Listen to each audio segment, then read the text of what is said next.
Welcome, the Southern Muse on Thought Provoking Thursday. And does enlightenment have a dark side?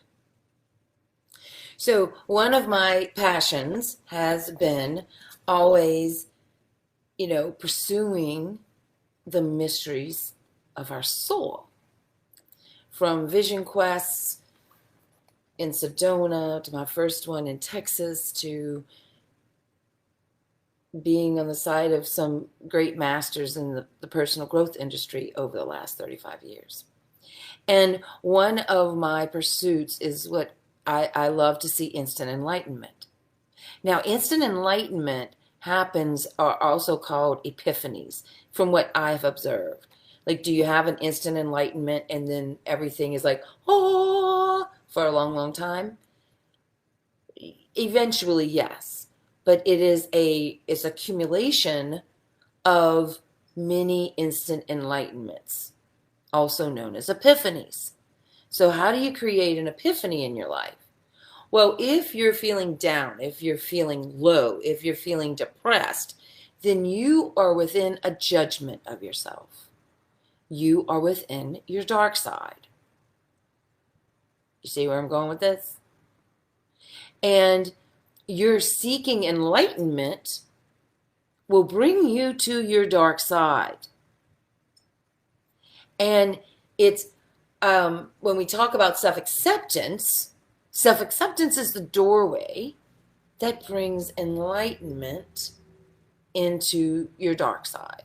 Now, let's talk about this perceived negative energy, the dark side, and let's talk about enlightenment. And let's talk about your experience with the ebb and flow of these two. Because as you've grown throughout your life, probably if you're over 40, you've kind of realized you have a theme.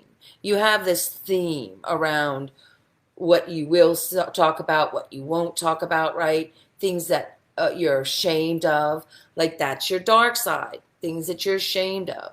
Things that scare you. All of these are stories you have told yourself, belief systems you have put together that run automatically in your automatic nervous system at 400 billion bits per second. Now, the pursuit of enlightenment is really the pursuit of fulfillment. It's the mixture, it's that beautiful cocktail of joy, feeling like you're contributing, along with, oh my gosh, I love being alive. When that combines, now emotions such as doubt, fear, don't reside in that frequency. So this happiness movement is about being able to feel fulfilled more and more each day. So what is the benefit of looking your dark side right in the face? Checking out its construct. How did it get built? Become a detective. Be curious about how you created a belief system that you should be ashamed of something. Now, can you look at it? Like, there were times when people would say, Tanya, like the time I went on that diet and did all that hard work. I was on the team, and then I ended up gaining weight where everyone lost weight. And then that was like one of my biggest aha moments, when I had enough self-love in order to look at my result. Oh my gosh, my dark side. Something I don't understand about myself. Why would I think it's cool to torture myself for 2 weeks, 3 weeks, to gain weight? Like, to be able to look at it like that objectively. Now, the first time that it was told to me, it felt like a slap in the face. It hurt that people would think my intention was to gain weight. Like, that's what I had all of this judgment around, right? So how did I move through that doorway? How can you move through your doorways? Well, it's this great thing called unlocking your early memories. You see, a lot of these decisions I made about myself that kept recurring over and over again actually were decisions I made when I was like 3 and under. And so that's from a place and those emotions, how I began to collect evidence. You know, you're going to learn about how an event occurs, and then we begin to kind of almost expect it. And in order to feel certain and right, we collect evidence that we're right about our story. And then every time I collected evidence that I was right about my story, I was creating an automatic nervous system response that will continue to have me collect evidence and get in loops and be ashamed of the same things over and over again. Because I wasn't willing to look at my dark side and shed some light on it.